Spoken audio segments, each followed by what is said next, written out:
Baik baik Mas Nurul. Nah, Pak Eben, lantas bagaimana kalau dari sisi sektor pariwisata begitu ya, memang diharapkan ini juga menjadi salah satu booster, kemudian yang upaya untuk bisa meningkatkan beberapa momentum mendatang ada Nataru begitu, tengah persiapan juga dilakukan pemerintah untuk menggelontorkan lagi nih stimulus-stimulus begitu, tadi ada transportasi, kemudian, pariwisata begitu Pak Eben.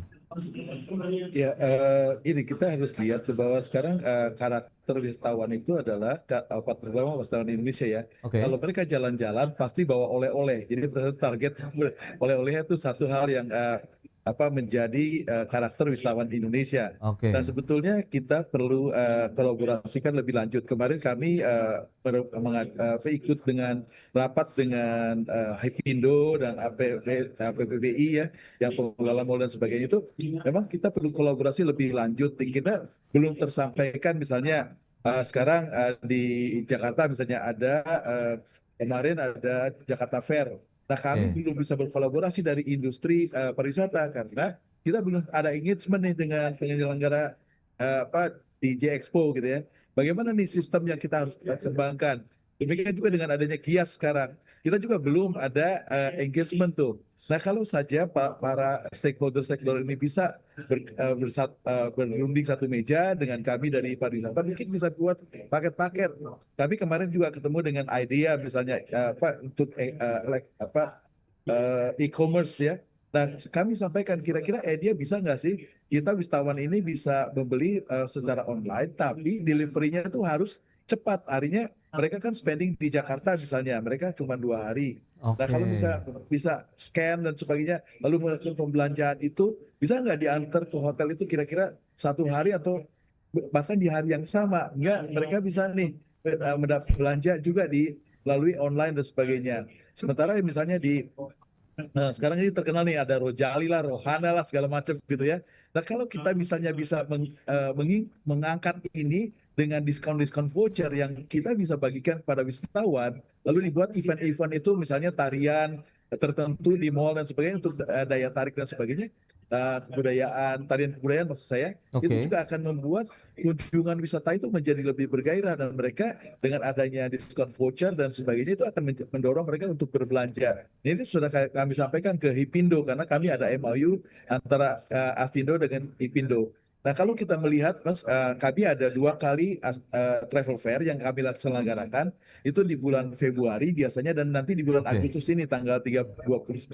Nah, mereka yang membeli bulan Februari itu untuk Nataru. Jadi sebetulnya mereka udah beli tuh paket-paket wisatanya di bulan Februari untuk Ya. Nataru dan sebagainya. Nah, untuk Agustus kami ada pameran juga nanti Stindo Travel Fair, tapi itu biasanya kami udah menargetkan untuk nanti untuk Lebaran dan juga liburan Juni. Jadi Hmm. yang dijual paket-paket wisata yang untuk Oke. di Lebaran dan Juni itu kami jual di bulan Agustus sekarang. Jadi karakter atau behavior orang-orang Indonesia itu merencanakan perjalanan itu udah 6 bulan atau bahkan 1 tahun Oke. sebelumnya udah Ya ya. mulai berubah nih, bukan lagi Oke. impulse buyer gitu ya. Nah, ini yang perlu dilihat nih, Hmm. apa program yang harus kita tanamkan atau Ya ya. combine dengan paket-paket yang ada gitu. Oke. Jadi Nah, kita lantas perlu kolaborasi duduk satu seperti apa meja nih. yang Pak Heben, kolaborasi seperti apa yang bisa dioptimalkan nanti untuk bisa mendorong lagi begitu ya Nah, untuk kinerja sektor pariwisata? Tahan dulu jawabannya, kita akan bahas nanti di segmen berikutnya, kita akan jeda dulu siap. sebentar. Baik pemirsa, kami akan segera kembali usai jeda berikut ini.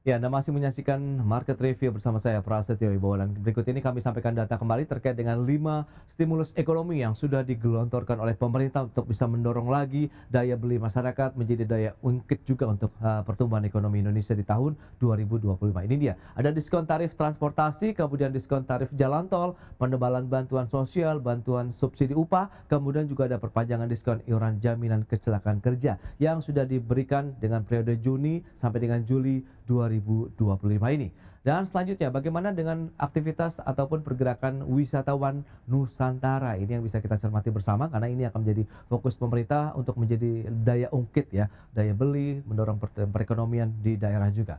Ini dia pergerakan wisata kita Januari sampai dengan Mei 2024 tercatat sekitar 438 perjalanan. Namun kita lihat Januari Mei 2025 sudah meningkat lagi, ada pertumbuhan sekitar 16,13% menjadi 508,66 perjalanan untuk wisatawan Nusantara. Baik, kita lanjutkan kembali perbincangan bersama dengan Pak Ebenezer, kemudian juga Mas Nailul Huda. Baik, dengan beberapa data tadi yang sudah disampaikan Pak Heben, lantas seberapa besar sih potensi bahwa pariwisata ini bisa menjadi daya ungkit juga untuk perekonomian tadi seperti Anda katakan di daerah, kemudian kolaborasi pun sudah dilakukan dengan berbagai pihak ya, pusat perbelanjaan, e-commerce dan lain-lain begitu, Pak Heben.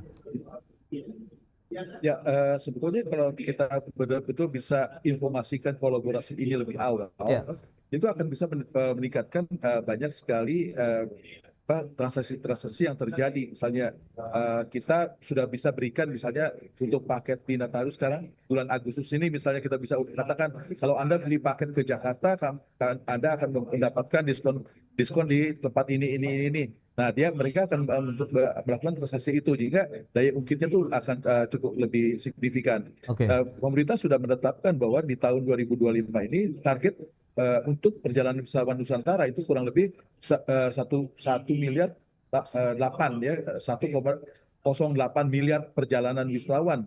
Dan ini kalau kita lihat dengan kondisi Indonesia yang umumnya wisatawan itu selalu membawa oleh-oleh dan sebagainya, ini kita bisa ngomong, tapi targetnya perlu dilihat nih, apakah misalnya UMKM-nya kita lihat nih, bagaimana nih UMKM ini kita berdayakan, kita pakai untuk sebagai daya ungkit tersebut.